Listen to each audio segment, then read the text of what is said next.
Salve a tutti i telespettatori di YouTube. Con oggi continuiamo la nostra rubrica sui giochi da tavolo e oggi non si introdurrà un gioco nuovo, ma come gli ultimi episodi parleremo di Bang. In particolare parleremo delle espansioni Armored and Dangerous, Gold Rush e Dodge City. Come vedete, queste tre espansioni aggiungono nuove meccaniche di gioco, quali le carte arancioni, le carte verdi e le carte inventario. Adesso possiamo iniziare a parlare del primo mazzo. Partiamo innanzitutto dal mazzo dell'espansione Dodge City. L'espansione Dodge City, oltre ad introdurre nuove carte, quali queste a bordo verde, introduce anche delle nuove carte a bordo marrone, che però ve ne parlerò più avanti, ma iniziamo a parlare di queste a bordo verde. Le carte a bordo verde si caratterizzano per essere come delle carte blu, quindi si mette nella parte alta della vostra plancia, come normalmente si mettono le carte blu, ma l'effetto dura solamente una volta, quindi hanno una duplice funzione, ossia si mettono come carte blu, ma devono essere usate come carte marroni. La peculiarità non è soltanto questa. La peculiarità delle carte verdi consiste anche nel poter essere attivate dopo solamente un turno. Quindi, facendo l'esempio qui, abbiamo la carta fucile da caccia. Questa carta non può essere attivata quindi nel momento in cui viene messa, ma può essere attivata ovviamente nel vostro turno successivo. Questo limite però non vale per tutte quelle carte che hanno il simbolo del mancato. Non so se vi ricordate negli scorsi episodi, ma abbiamo appunto parlato dei vari simboli anche nelle carte del gioco base. E quindi quelle là che hanno il simbolo mancato, una volta posizionate, possono essere usate non appena siete bersagli di un mancato. Per farvi capire meglio cosa intendo, qui potete vedere due esempi, la Bibbia e la placca di ferro. Poiché hanno il simbolo del mancato, che è questo qui, possono essere attivate non appena posizionate davanti alla vostra plancia, ma ovviamente, essendo dei mancati, possono essere usati solamente se siete colpiti. Alcune carte, come nel caso della Bibbia, vi permettono di attivare un duplice effetto, un pochettino come il saloon, evitare il colpo e poi pescare dal mazzo. Questo effetto ovviamente sarà presente anche da una carta a bordo marrone che si chiama schivata, che però lo potete scoprire ovviamente giocando, non voglio darvi troppi spoiler. Altre nuove meccaniche introdotte da questa espansione sono queste carte a bordo marrone che presentano questo simbolo. Le carte che presentano questo simbolo sono non solo la tequila, che funge come una birra, però può dare un punto vita a chiunque si voglia, anche a se stessi, ma varrà anche per un'altra carta che si chiama whisky. Ovviamente queste due carte fanno recuperare dei punti vita e sono una per tutto il mazzo. Cosa significa questo simbolo? Significa che oltre a giocare la carta che ha questo simbolo, bisogna scartare un'ulteriore carta. Vorrei precisare che questo simbolo sarà presente anche in altre carte che infliggeranno dei danni, quindi ora non vorrò mostrarveli tutti proprio per evitare spoiler, diciamo così, ma se vedete questo simbolo, almeno in altre carte che non sia la tequila o il whisky, capirete che comunque le meccaniche sono sempre quelle, basta scartare un'altra carta assieme alla carta giocata e applicare semplicemente il loro effetto. Adesso passiamo alla seconda espansione. La seconda espansione introduce quindi queste carte a bordo arancione. Sono principalmente degli oggetti, ma possono anche essere altre carte come a bordo marrone che hanno effetti analoghi solamente se vengono soddisfatte determinate condizioni che ora vi spiegherò. Le carte a bordo arancioni sono definite carte dangerous e appena giocate devono essere piazzate su di esse 3 segnalini dangerous, che sono questi cubetti. Ovviamente le regole ci dicono che si possono aggiungere ulteriormente altri cubettini carica, perché questi vengono definiti segnalini carica. Ma come si possono aggiungere altri segnalini carica? I segnalini carica si aggiungono solamente se vengono giocate carte blu davanti a sé o davanti agli altri, se si parla nel caso della prigione, oppure scartando le carte in eccesso. C'è comunque un limite, bisogna considerare un limite, che ogni carta in cui si possono mettere i segnalini, che siano a bordo marrone, che comunque devono presentare il segnalino qui, questo cubettino disegnato sulla carta, tutte le carte che presentano questo simbolo significa che si possono mettere i segnalini carica. Questa cosa vale anche per i personaggi con gli effetti. Quindi in alternativa, se non doveste avere dei segnalini carica, se si tratta di carte marrone potete prenderlo da qualsiasi parte, o meglio più dal proprio personaggio, è conveniente più dal proprio personaggio. Invece per quanto riguarda le carte arancioni, se si dovessero finire i segnalini carica, devono essere obbligatoriamente scartati.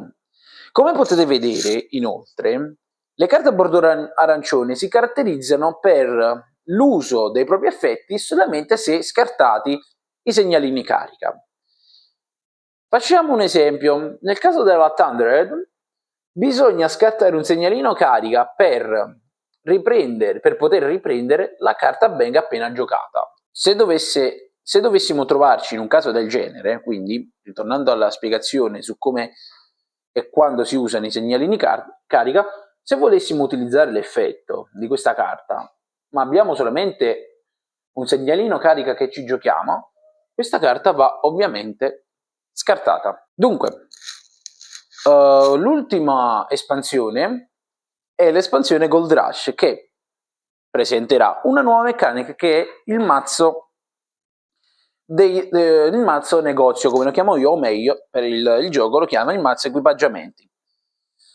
Questo mazzo va mischiato all'inizio della partita come prima cosa e presenterà 2 tipologie di carte: le carte a bordo marrone e le carte a bordo nero e a bordo marrone.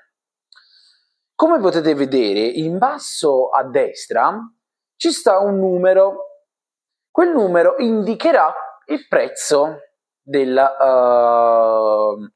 carta. All'inizio di ogni partita il mazzo deve mostrare le prime 3 carte. Una volta comprato una carta, pagando il corrispettivo prezzo, verrà sostituita con la prima del mazzo, fino a quando ovviamente non sarà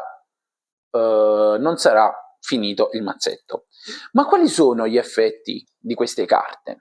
Le carte a bordo marrone, come qualsiasi carta a bordo marrone, sono a effetto istantaneo. Quindi una volta acquistata, l'effetto va applicato.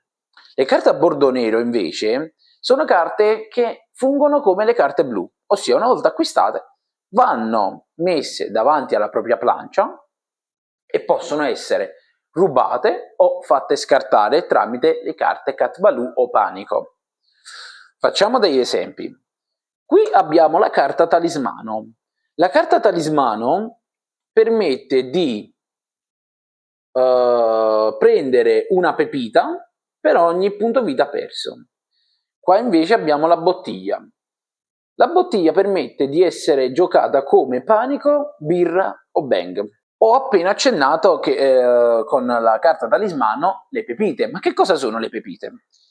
Le pepite sono ovviamente il mezzo con cui acquistare le carte. Ma come si ottengono queste pepite?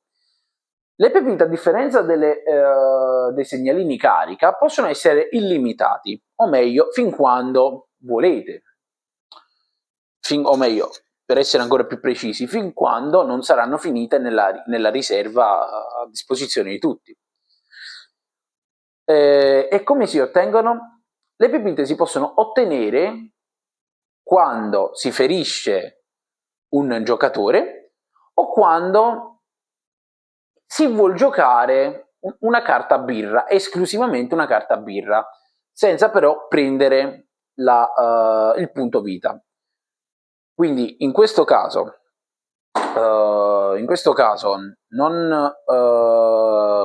caso voi aveste, dico per dire, nella vostra mano 3-4 birre, volendo potete usare una per recuperare la vita e il restante per pigliarvi le pepite. La carta caratteristica di questo mazzetto ovviamente è la carta chiamata Corsa all'Oro, che vi permetterà di rigiocare un nuovo turno e recuperare tutte le vite. Siamo giunti alla conclusione. Allora, personalmente parlando, ciò che caratterizza di più, o meglio, l'espansione che più ho gradito tra tutte e tre in generale, è quella là delle carte equipaggiamento. Questo perché non incide, possiamo dire così, in maniera universale come le carte evento dello scorso video, ma permette comunque di avere dei vantaggi a proprio carico e rende il tutto un po' più dinamico, perché con l'aggiunta di queste nuove meccaniche dei segnalini carica per quanto riguarda le carte Dangerous, oppure le pepite per quanto riguarda il mazzetto degli acquisti del negozio, è comunque un qualcosa di più simpatico a mio parere. Ma è giunta l'ora di fare le nostre considerazioni. Partiamo dalle meccaniche. Allora, nel caso dell'espansione Dodge City e dell'espansione Armored and Dangerous non aggiungono molto nelle meccaniche, o meglio, sì, aggiungono, ma non tantissimo. Il massimo che possiamo dire è che aggiunge la possibilità di poter usare gli effetti delle carte, nel caso dell'espansione Dodge City, solamente se soddisfatte ovviamente determinate condizioni, come il caso della tequila, oppure aspettando dopo un turno nel caso delle carte verdi. Invece nell'espansione Dangerous and Armored and Dangerous l'unica meccanica aggiuntiva è quella dei segnalini carica. Quindi a entrambe queste espansioni possiamo dare un 3 su 5 come risultato. Nel caso invece del mazzetto Gold Rush, nell'espansione Gold Rush, possiamo dire che si merita un 5 su 5 perché aggiunge un qualcosa in più alla partita. Per quanto riguarda il design, allora, nell'espansione Dodge City vorrei darci un 2 su 5 perché si tratta ancora dei primi disegni, ancora di questa qua, infatti è stata la prima espansione del gioco. E onestamente personalmente non piacciono molto come disegni, a differenza delle espansioni a seguire che c'è un po' più di vivacità, c'è un po' più di forma negli oggetti, nei personaggi e tutto quanto. Analogamente per l'espansione Gold Rush. Quindi possiamo dare all'espansione Dodge City 2 su 5, mentre per le altre due possiamo dare un 4 su 5. Per quanto riguarda la storia non c'è molto da dire, nel senso che come altre espansioni, cioè come gli altri episodi, non abbiamo detto molto, cioè non c'è molto da dire, onestamente parlando, non c'ha storia, quindi non posso darci un voto. Per quanto riguarda le difficoltà, non aggiunge molta difficoltà queste 3 espansioni, quindi possiamo darci un semplice 1 su 5. In base a tutto ciò che abbiamo detto, possiamo assegnare una media all'espansione Gold Rush pari a 3 su 5, che onestamente non è un cattivissimo voto. Per quanto riguarda Dodge City, possiamo dare una media pari a 2 su 5, mentre per Armored and Dangerous possiamo dare una media di 2 su 5. Probabilmente la ragione per cui viene una media così bassa, non fraintendetemi, non è perché non mi piace il gioco, anzi, questo è il gioco, possiamo dire, della mia top 3. Quindi non è che non mi piace, è che non avendo storia è difficile poter darci un voto. Per questo vengono dei risultati così bassi, quindi non fraintendetemi su questi risultati. Detto ciò, possiamo concludere quel video. Vi ricordo ovviamente di iscrivervi, di condividere, di lasciare un mi piace e volendo anche un commento. Se avete altri consigli, altri possibili giochi da poter portare, ditecelo ovviamente nei commenti. Vi ringrazio per la visione e ci vediamo in un prossimo video.